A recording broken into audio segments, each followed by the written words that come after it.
Hi guys, school holiday is here with us again. And we've been talking about the national values. The moral values of the national is decaying. Oh, we have no national values. And this begs the question, who comes up with values? Who is the author of values? Who is the author of morals? And I thought about school holiday, and that's why I said school holidays are here with us. And the other question I asked myself, what are some of the frequent asked questions by parents when we hear about school holidays are here with us? The first question, as a parent, we ask, for how long are they closing? Oh my God, they have come back. That's a wrong holiday. Will there be coaching? Can we get somewhere to take them? If there are those parents who in church will ask, oh, what has church prepared for these children? Who will be with these children? I know those are most of the frequent asked questions by the parents when we hear of school holidays. And I thought about it. When our days when we used to close schools, were our parents worried? And I remembered our parents were even looking forward for the school holidays so that we can finish the chores that they had already scheduled for us. And I remember those were the days to finish digging our shambas. Those were the days that we would finish getting waters from the river. And I don't think our parents were getting worried by the school holidays. Actually, they were always excited because to them, mtu wa kazi amekuja. And we didn't have a problem with it. But look at parents of today when there is a school holiday, especially now that Matiang'i said there will be no tuition, there will be no child going back to school. You do not know how difficult it has become for parents. And that's why I've started by asking, who is originator of national values, or who is the originator of the values? And this, I really had a struggle. I really struggled to think, where do values come from? Even when we say we don't have national values, when we say we don't have moral values, where do they come from? And I've tried to do a small research, and I'll always refer my readership class, where we came to realize that whether we like it or not, values are given by the primary caregiver, who is the parent. In other words, values are made at our homestead. Values are made and learned within the environment that we are bringing our children in. And in the first place where values are made is our homes. The first place where morals are learned is within our home. So as much as we are complaining that there is no national values, there is moral decay, we are referring, I think, to ourselves. That we have failed ourselves, and that's why there is the outcry of what is happening with our children. And now this reminds me of one of the fathers of psychology, who reminds us that children form brain between 0 to 7 years. In other words, within that time, they are formless. Their brains are empty. It will depend on what we are going to put that. And the other question, who is going to form the brain of a child? Who is going to form the materials that will be in the brain of a child? The question is, and the answer is, the primary caregiver, who could be the parent or the guardian. And so, as much as we know, as our kids grow up, or they may sway to peer pressure, but the thing is, how was the foundation? And making the foundation is not an easy thing. Where I fellowship in our church, we are building a cathedral. We are building a strong church. And the other day I went there to see how the building is shaping itself, and the much and the amount of the materials that have been put there. It's a lot. I almost question, where is our money? But somebody tried to explain that for this cathedral to hold millions and millions of people, foundation matters. It doesn't matter what will happen or not on top there. It doesn't matter whether it will be windy and the building might shake, but if the foundation is correct, if the foundation is strong, then the building can hold any capacity. And I thought about it, wow.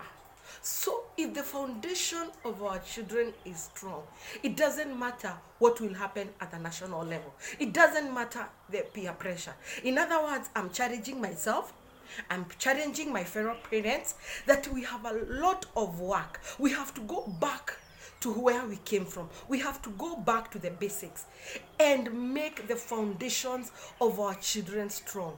We have to bring back the values to our children. And interesting, one of the challenge about values and morals, as we try to input them to our children, we do not only communicate them, they learn. We have to role model them. We have to act like what we are saying. Because most of the time we say things that we do not do. And children are good. They are adults in their own world. And so they are learning. When mommy says this is wrong, is mommy walking towards that direction that is wrong? If papa says this is wrong, is papa walking towards that direction of it is wrong? And that is why we are saying, even up there, when papa steals, and then papa comes home and tells children, stealing is bad, you have to be like, it's only that the child cannot question you. They can see, they can learn. So in most cases, like we say in communication, it's not about what you say. It's about how you communicate it non-verbally. And as in how you show it. How do you show it? When you say this is black, do you walk like it is black? When you say it is white, do you walk like it is white?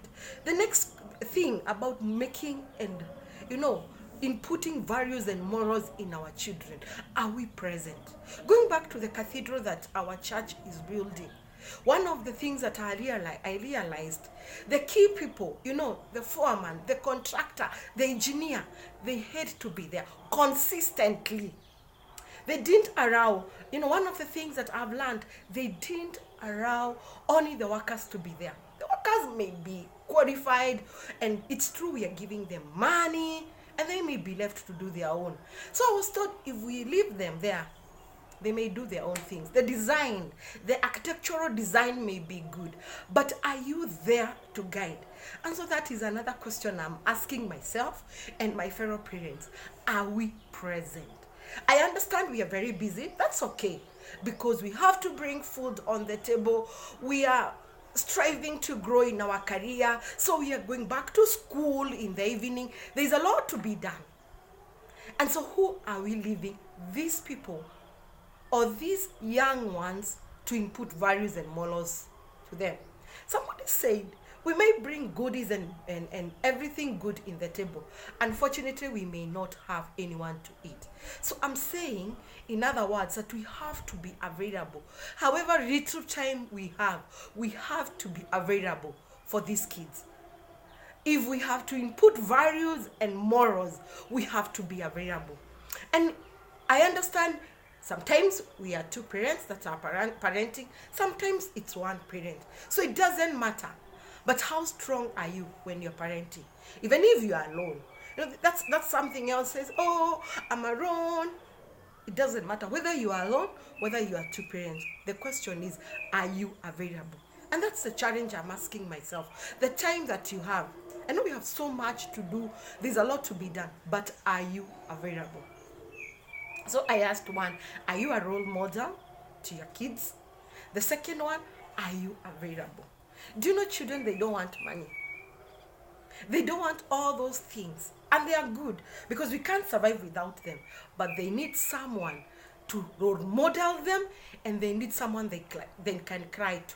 So back to my small psychology. That's 0 to 7.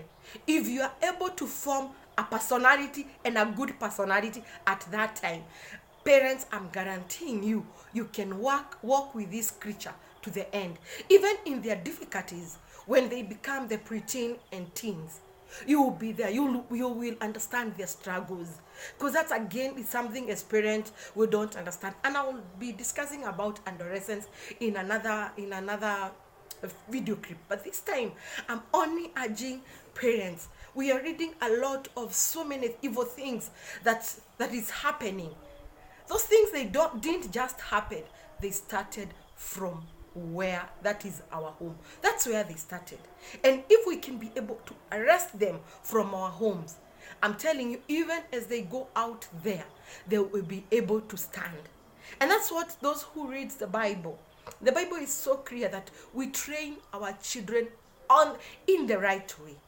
It goes down because you might train them, you might do your job, but one way or the other, they might decide to do their own things. So down there, the Bible says, and if they depart from the ways that you trained them, they'll still come back, one way or the other. So your work, don't worry what is happening. Parents, me and you, we shouldn't get worried what is happening out there. Let's get worried what is happening at home.